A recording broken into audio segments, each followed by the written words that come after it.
Hello everyone, welcome back to my channel. मैं BPSC TRE 3.0 के लिए हिंदी का क्लास लेकर आई हूँ, वर्णमाला। और वर्णमाला में आम सीखते हैं कि क्या है, कैसे है। आइए जानते हैं कि वर्णमाला होता है क्या। वर्णमाला होता है वर्णों का व्यवस्थित रूप, व्यवस्थित समूह। वर्णों की क्या होता है कि वर्णों के व्यवस्थित समूह को वर्णमाला कहते हैं, है ना। तो वर्णमाला वर्णों के व्यवस्थित समूह को कहते हैं। आइए जानते हैं कि वर्णों का उच्चारण स्थान से क्या होता है। वर्णों के उच्चारण स्थान में अगर हम बात करें तो हिंदी वर्णमाला में 52 वर्ण हैं, 11 स्वर हैं, 4 अंतस्थ व्यंजन, 4 संयुक्त व्यंजन, 4 ऊष्म व्यंजन, 25 स्पर्श व्यंजन, 2 द्विगुण व्यंजन और 1 अनुस्वर, 1 विसर्ग होता है।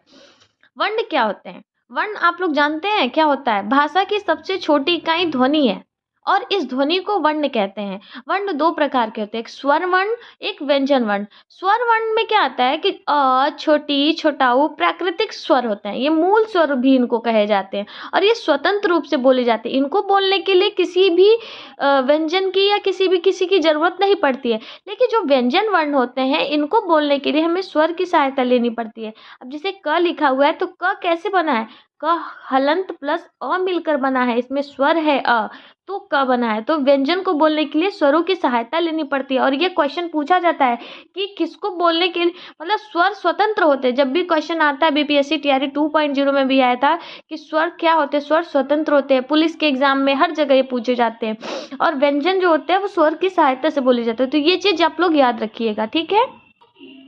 ये देखिए, मूलतः स्वरों की संख्या कितनी मानी गई है? मूलतः जो स्वर है ना वो 11 है। वैसे तो हम लोग कहते हैं 13, लेकिन मूलतः स्वरों की संख्या 11 है। यदि अंग और अह अयोग वाहक को भी शामिल कर दें तो स्वरों की संख्या कितनी हो जाएगी? 13। लेकिन हम देखें, हम जब एग्जाम देने गए थे बीपीएससी टीआरई 2.0 में, तो ये पूछा गया था कि स्वर की संख्या कितनी है और बहुत लोग 13 लगा के आए थे। पर आंसर की जब आई रिजल्ट वाले उसमें, तो उसमें क्या है, 11 को ही सही माना था। तो मूलतः जो स्वरों की संख्या वो 11 होती है। इसको आप लोग ध्यान रखिएगा।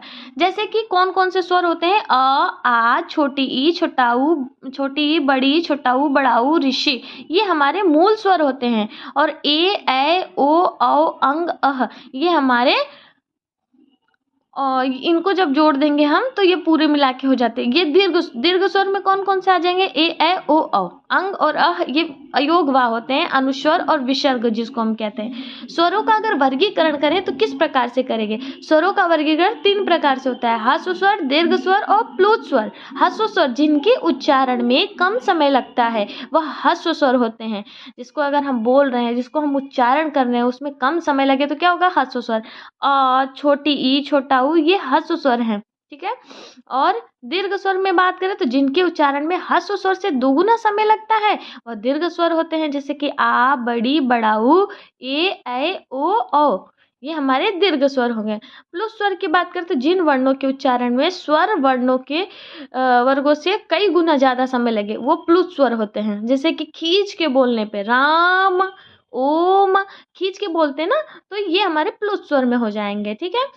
और वैसे तो अगर पूछने की बात करें तो क्वेश्चन जो पूछे जाते हैं कि स्वर कितने प्रकार के होते हैं, तो हम एग्जाम में क्या लगा के आएंगे? 2 प्रकार के होते हैं, क्योंकि प्लुत स्वर को स्वर माना जाता है। पर एग्जाम में अभी 2 ही स्वर मान के चल रहे हैं, ह्रस्व स्वर और दीर्घ स्वर, ठीक है। ओके, आइए जानते हैं व्यंजन क्या होते हैं।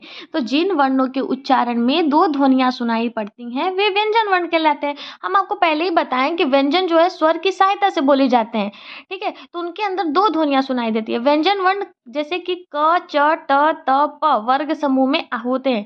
कचट तप, जैसे कि क वर्ग, च वर्ग, त वर्ग, त वर्ग और प वर्ग। क वर्ग को कंठ्य बोलते हैं, च वर्ग को तालु बोलते हैं और ट वर्ग जो है मूर्धन्य में आता है और त वर्ग दंत्य होता है और प वर्ग ओष्ठ्य होता है। और यही जो क वर्ग, च वर्ग, ट वर्ग, त वर्ग, प वर्ग है, कचट तप जिसको हम बोलते हैं, ये एक शॉर्ट है मेथड की। कचट तप याद रख लीजिए कि ये स्पर्शी व्यंजन होते हैं 25, ठीक है। क वर्ग में पूरे क, ख, ग, घ, अंगा, च, छ, ज, झ, इया। च वर्ग में तालव्य, ट, थ, द, ढ, अण, ये मूर्धन्य होता है। त, थ, द, ध, न ये दंत्य होता है, क्योंकि दांत। देखो, सबसे पहले कंठ, कंठ का मतलब आप लोग खुद पे अप्लाई करके देखिए ना। कंठ का मतलब जो कंठ से निकले आवाज, ठीक है। क ख ग बोल के देखिए। अब तालव्य की बात करें तो तालव्य जो हमारे तलवे को टच करे, जैसे च छ ज झ इया।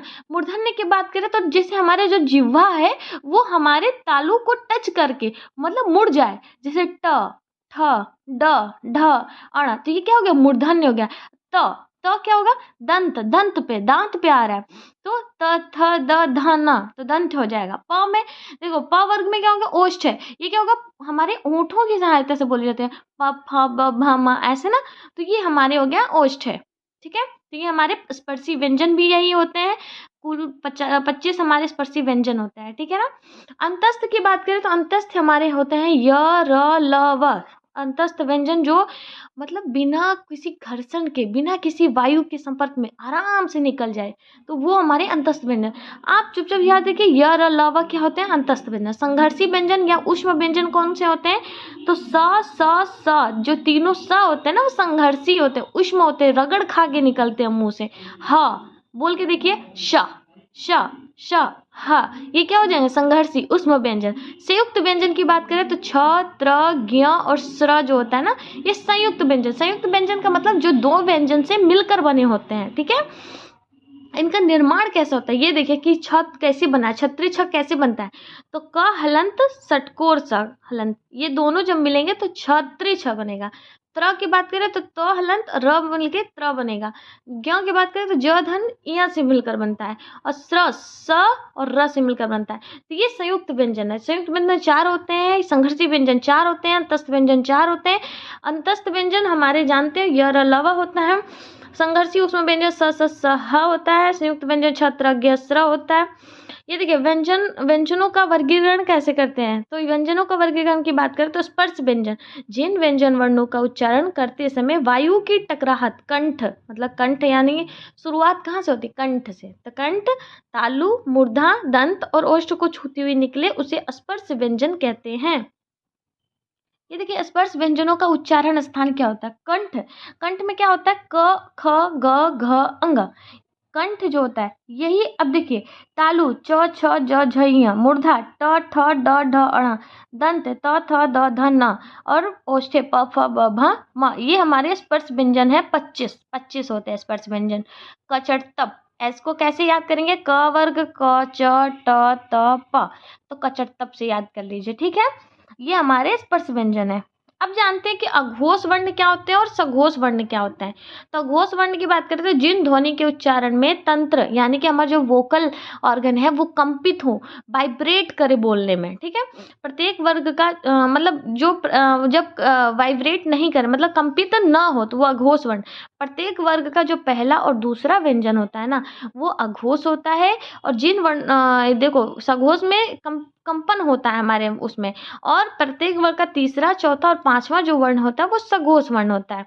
तो देखो, प्रत्येक वर्ग का पहला, दूसरा, क ख, ये क्या हो जाएंगे, अघोष हो जाएंगे। प्रत्येक वर्ग मतलब क वर्ग, च वर्ग, ट वर्ग, त वर्ग, प वर्ग, इन पांचों वर्ग के जो पहला दूसरा जो वर्ग व्यंजन है, ये हमारे अघोष होंगे। क ख, च छ, ट थ, त थ और प फ, ये अघोष वर्ण है। और अंतिम जो 3 होंगे ना, वो हमारे सघोष होंगे।